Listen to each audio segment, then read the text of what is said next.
Hello everyone, welcome back to the channel. Right, today I'm going to be doing a review of the new Heybike EC1, which is nice and light, and I think it's a great looking bike. Now I'll tell you a little bit about Heybike the brand. If you're not familiar with Heybike, they are a big popular e-bike brand in the United States.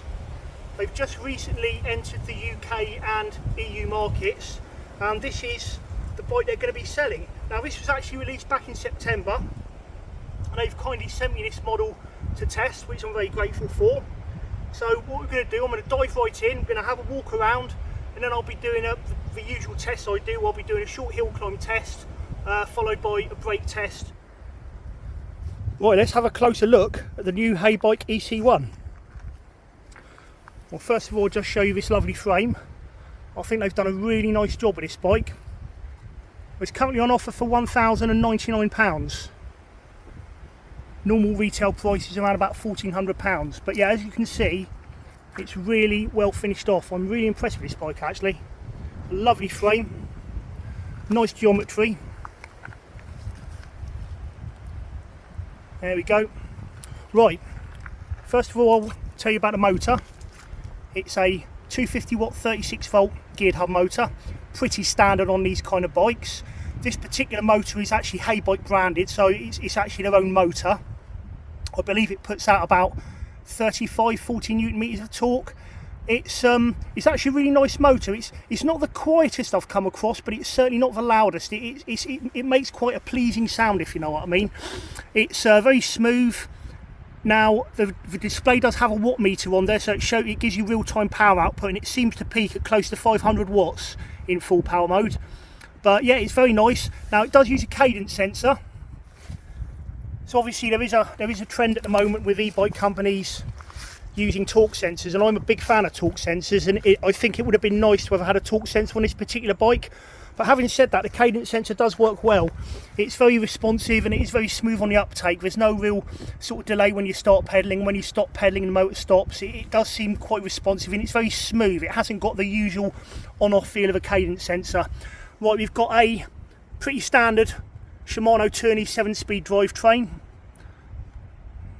It's quite foul. I mean, it would have been nice maybe to have 8 or 9 speed like the Fido Gravel, but it works fine.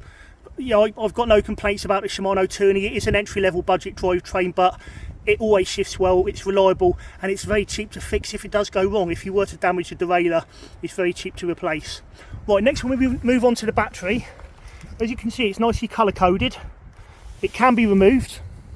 We've got a charging port here. Now this is a 36 volt 10 amp hour battery, so it's 360 watt hours. And I'm getting roughly, I would say, about 25 to 30 miles out of a charge on average. That's leaving it in sort of in the higher power levels. So yeah, that's not too bad. They do claim a range of around about 50 or 60 miles, which I think you'd be pushed to get that out of it. But I'd certainly say 25 to 30 miles as a reasonable sort of range expectancy for this particular bike. Right, we'll move on to the brakes. They're branded RSX. Never heard of RSX brakes before, but they do work really, really well. It's actually one of the first days it's been quite dry. I've been riding this bike for 2 weeks now, and this is actually the first day we've had a bit of sunlight. And the brakes work. They work well in the wet. They work well in the dry. Right, we'll move on to the display. Again, it's a Heybike branded display. Black and white LCD. This is your power meter. So that tells you your real-time power output, and there we have your voltage, real-time voltage display. So that starts off at about 41.8 volts, and obviously it drops down as you ride, so that's quite a nice feature.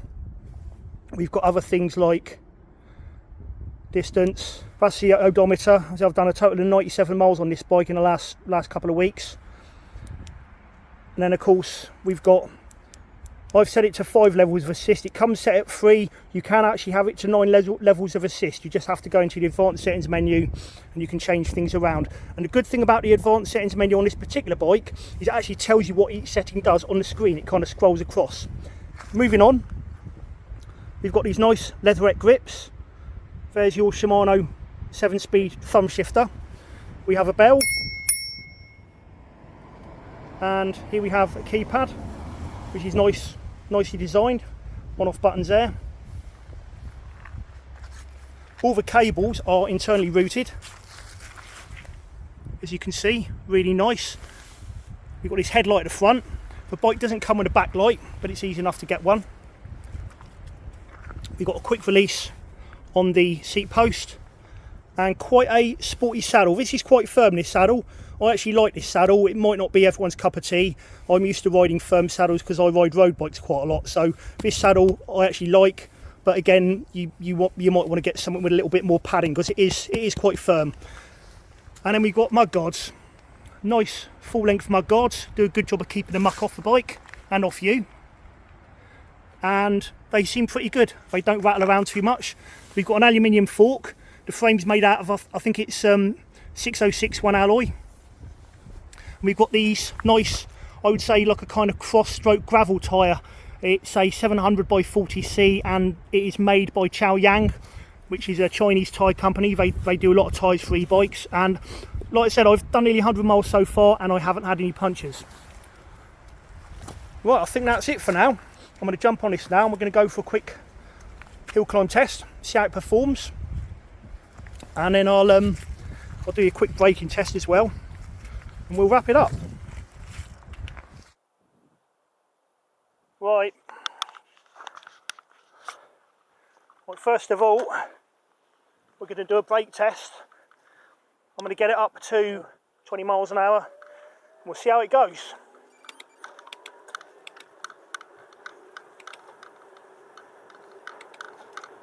Right, there you go, 20 miles an hour. Got to be careful because it's wet. 5, 4, 3, 2, 1. There you go. No problem at all. Like I say, it's very greasy at the moment on the roads, but that stopped really well.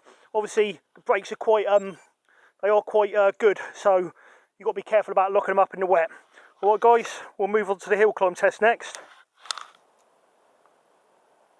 Right, just going to do the hill climb test. I'm going to keep it in the highest power setting, which in this case is level 5, but on the bike out of the box it would be level 3.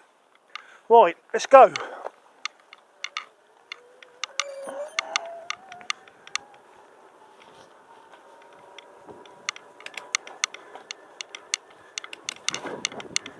Yeah, straight off the bat, it produces plenty of power.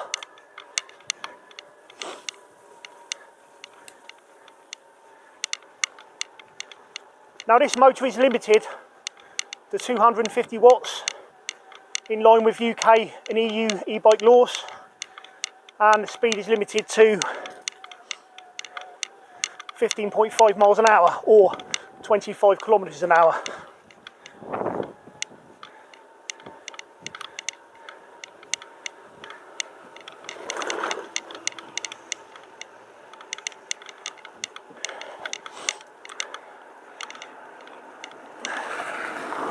I said the power's limited to 250 watts. It's a 250 watts continuous output, but at the motor's up to about 440 watts. This is under load.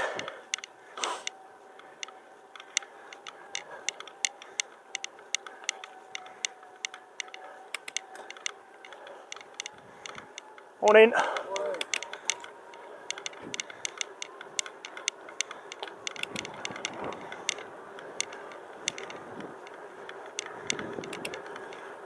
In.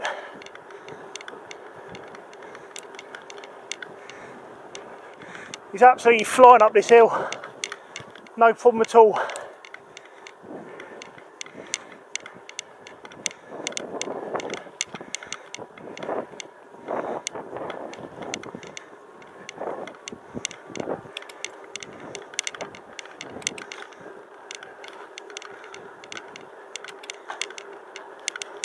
In. One thing I didn't mention earlier is it is possible to raise the speed limit if you go into the advanced settings menu on the display.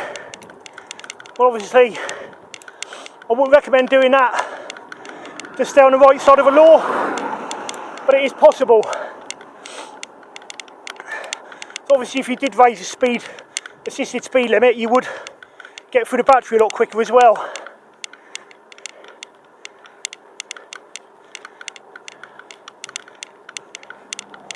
But yeah, it's absolutely flying up this hill, no problems whatsoever. Very impressed. There we go, that's it. Hill climb test done. Well, I'm now pedalling it without assist. We're on a flat bit of road and it's not bad at all.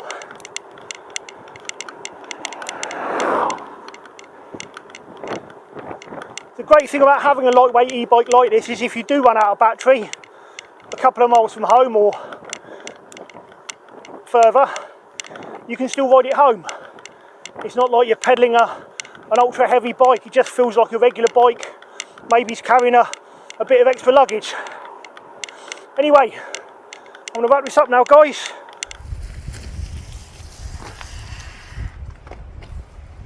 Right, there we go.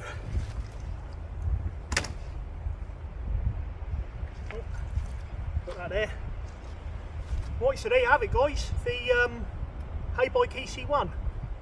I'm really impressed with the bike.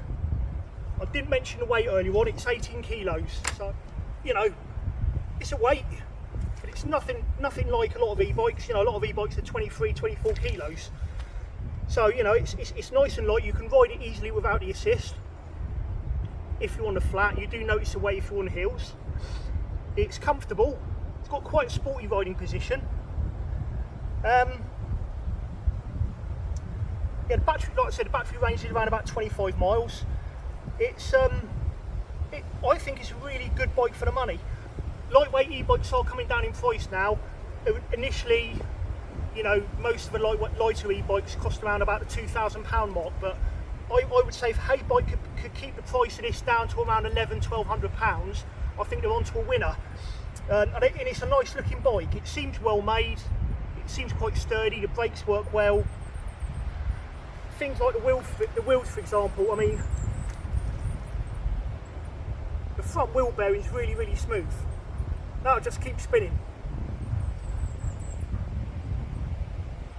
You don't usually get that on cheap e-bikes. Really smooth bearings. If you're looking for a cheap e-bike, but you want something lightweight, something that's easy to put in a car or on the back of a carrier, and I think if your budget is under £1,500, I would highly recommend the Heybike EC1. Now, if I had to choose between this and the Fido C21e Gravel, it would be a tough decision. Now, I really do like the Fido, but I do think the Heybike pips it to the post simply because it's got a slightly bigger battery capacity. With the Fido, I found in the higher power levels, the battery was done by about 20 miles. In this one, you're looking at between 25 to 30 miles. Anyway, I hope you enjoyed the video, guys. I'm gonna ride home now. And yeah, if you liked it, please don't forget to like and subscribe. I've got a few e-bikes turning up in the next month or so. I'll be doing some more reviews. See you later.